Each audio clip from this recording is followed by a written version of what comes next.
iMamelodi Sundowns isiqinise ngokusemthethweni iskwadi sayo ngokusayinisa umdlalo weBafana Bafana uFawaz Basadien ovela kwiStellenbosch FC ngaphambi kwesizini ka-2025-2026. Ukufika kwaleli nxele kuqinisa kakhulu ompetha bebethwe Premiership njengoba belungiselela omunye umkhankaso onzima.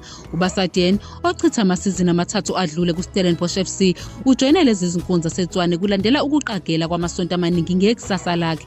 Ukufika kwakhe kuqinisekiswe ngomgqibelo, iklabhu imamukele ngeziteshi zayo zokuxhumana futhi imncoma njengomuntu ohlanganisa izinto eziningi futhi onekhono elikhulu.